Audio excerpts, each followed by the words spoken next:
But to start off, put them up on the screen here. We'll start with John 6:44. All these verses are in the English Standard Version.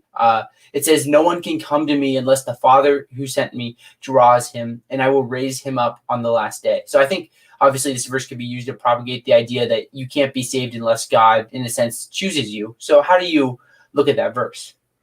Well, if you'll share that screen there that I just shared with you, Zach, that kind of gives a little bit of an overview of what we would say. This is John 6:44. "No one can come to me unless the Father who sent me draws him, and I will raise him up on the last day." Now, Calvinism's interpretation of that might be something like, "No one can come to me unless the Father who sent me compels or drags," as R.C. Sproul puts it when he talks about the word draw, that it's a compelling kind of irresistible kind of drawing.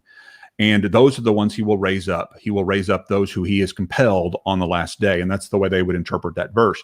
Now, excuse me, on provisionism, however, what we would say is that no one can come to me unless the Father who has sent me enables him. Now, we're not trying to say that we're fine with the word draws, just like the Calvinist is, but we're trying to understand, when you're talking about a different language, you're trying to figure out which of these adjectives or what these words best illustrates the meaning behind that particular Greek word. Helko is the Greek word there for draws. And there's different ways in which it's interpreted. Should it be drags? Should it be draws? Should it be woos? Should it be enables? Should it be compels? I mean, what is the meaning in the English behind that word? And so what we would say instead of compels is that he enables him.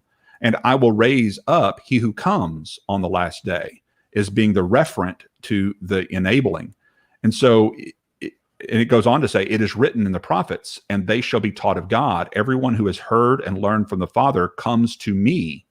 And so a lot of times verse 45 is left out in this discussion, because verse 45, in my estimation, really gives a clear indication of what's happening in this first century narrative. Because what's really happening is that people who have listened and learned from the Father, in other words, they have been listening to the Old Testament scriptures, and they are not hardened and calloused like the Jews generally were of that day, who were self-righteous, old wineskins that couldn't take the new wine, had grown calloused and hardened, as Acts 28, verse 27, 28 talks about, that they have closed their eyes to the truth of who God is. And because they haven't been listening to the Father, they're not able to recognize the Son. Those who are listening to the Father, however, are able to recognize the Son and therefore come to him. And this is what we think is happening within this first century dynamic, is that here in John 6, the audience there is not rebellious and rejecting the Messiah because of an inborn nature that they had no control over, like the Tea of Tulip would suggest. But if you read John chapter 12, it pretty clearly states that the reason that they're rejecting him is because they've grown calloused and hardened, and God is cutting them off in their rebellion so as to accomplish a purpose through these hardened Jews.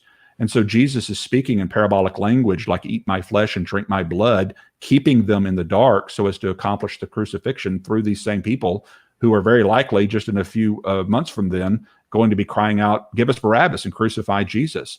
And this is the context that this is all happening in. And also in John chapter 12, we see where it says, "When I am raised up, I will draw all people to myself." And so that's the context of this, that he will draw people once he accomplishes crucifixion and the resurrection, and he sends the gospel to go to all creatures. Then he will draw all people to himself. But he's not doing that right now while he's down from heaven in John chapter 6. He's only entrusting himself to a select remnant, a few, those who have listened and learned from the Father, those who are being given to the Son to be trained to be the ones who are going to take the gospel to all the world, namely his apostles, the 12 that are the only ones who end up staying there in John chapter 6 when you read the context. Again, much more can be said about this. You can take that off of there now, but I was going to point out to you that in this book, I go through John chapter 6 in greater detail. This is called The Potter's Promise, a biblical defense of traditional sociology. You can find there on Amazon.